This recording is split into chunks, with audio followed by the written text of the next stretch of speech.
اکثر لوگ پوچھتے رہتے ہیں کہ نبی صلی اللہ علیہ وسلم کی انگوٹھی کیسی تھی اور آپ انگوٹھی کیسے پہنتے تھے، کہ آپ علیہ الصلوۃ والسلام کی انگوٹھی پہننے کا طریقہ کیا تھا۔ دیکھیں، ابتداء میں شروع میں تو نبی صلی اللہ علیہ وسلم نے انگوٹھی استعمال ہی نہیں فرمائی، ٹھیک ہے۔ جب ضرورت پڑی تب بنوائی۔ ضرورت کب پڑی؟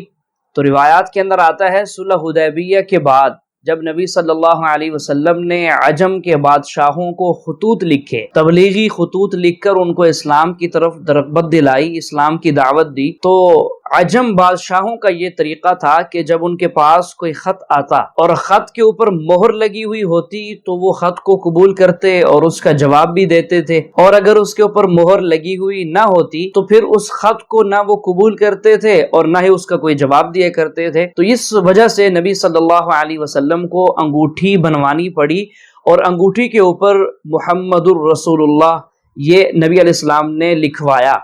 تو اس کے اوپر لکھا ہوا کیسے تھا تو اس کے بارے میں مختلف روایات ہیں۔ تو محمد الرسول اللہ کچھ اس طرح لکھا ہوا تھا کہ سب سے نیچے محمد، پھر رسول، پھر سب سے اوپر لفظ اللہ تھا۔ تو یہ محمد الرسول اللہ آپ صلی اللہ علیہ وسلم کی انگوٹھی مبارک کے اوپر لکھا ہوا تھا، اور نبی علیہ السلام جب خط بھیجتے تھے تو خط کے اوپر اس انگوٹھی سے مہر لگا دیا کرتے تھے، تو گویا نبی علیہ الصلوۃ والسلام کی وہ انگوٹھی آپ کے مہر کے کام آتی تھی۔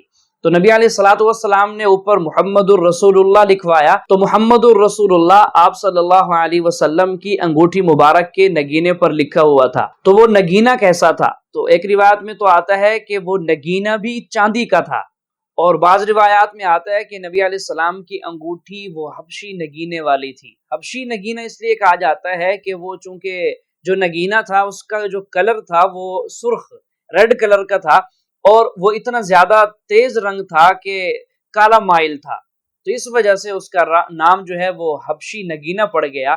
تو اس حبشی نگینے کے اوپر محمد الرسول اللہ لکھا ہوا تھا، یا جو ہے وہ نگینہ بھی چاندی کا تھا اور اس کے اوپر محمد الرسول اللہ تھا۔ تو نبی علیہ الصلوۃ والسلام انگوٹھی پہنتے کیسے تھے؟ تو روایات میں آتا ہے کہ نبی صلی اللہ علیہ وسلم جب انگوٹھی پہنتے تھے تو آپ اپنے دائیں ہاتھ کی چھنگلی، چھوٹی انگلی میں انگوٹھی پہنتے تھے، اور آپ صلی اللہ علیہ وسلم کی انگوٹھی کا نگینہ جو تھا، اوپر کا جو پتھر ہوتا ہے وہ نگینہ، جو اس کو نگینہ کہا جاتا ہے، تو وہ نگینہ نبی علیہ السلام کے اندرونی ہتھیلی کی طرف تھا۔ عام طور پر جو لوگ انگوٹھی استعمال کرتے ہیں تو اس کا نگینہ اوپر کی طرف دکھانے کے لیے تاکہ لوگوں کو نظر آئے وہ اوپر کر دیتے ہیں، لیکن نبی علیہ السلام جو انگوٹھی پہنا کرتے تھے تو آپ کی انگوٹھی مبارک کا نگینہ اندر کی طرف ہوتا تھا، اور آپ دائیں ہاتھ کی چھوٹی انگلی میں انگوٹھی پہنا کرتے تھے۔ تو اب یہ ہے کہ ایک موقع پر نبی صلی اللہ علیہ وسلم سے کسی آدمی نے پوچھا، یا رسول اللہ، میں انگوٹھی بنوانا چاہتا ہوں تو کون سی دھات کی انگوٹھی بنواؤں؟ تو نبی علیہ السلام نے فرمایا کہ انگوٹھی بنواؤ، چاندی کی بنوا لو، کسی اور دھات کی نہ بنوانا، لیکن اس بات کا خیال رکھنا کہ تمہاری انگوٹھی ایک مسقال سے کم نہ ہو۔ یہ مسقال ایک وزن ہے، جیسے آج کل کے ہمارے وزن ہیں، کلو ہو گیا، من ہو گیا، اسی طرح ٹن ہو گیا، تو اس زمانے کے کچھ اور اوزان، کچھ اور وزن ہوا کرتے تھے، جن وزنوں میں سے ایک وزن جو ہے وہ مسقال ہے۔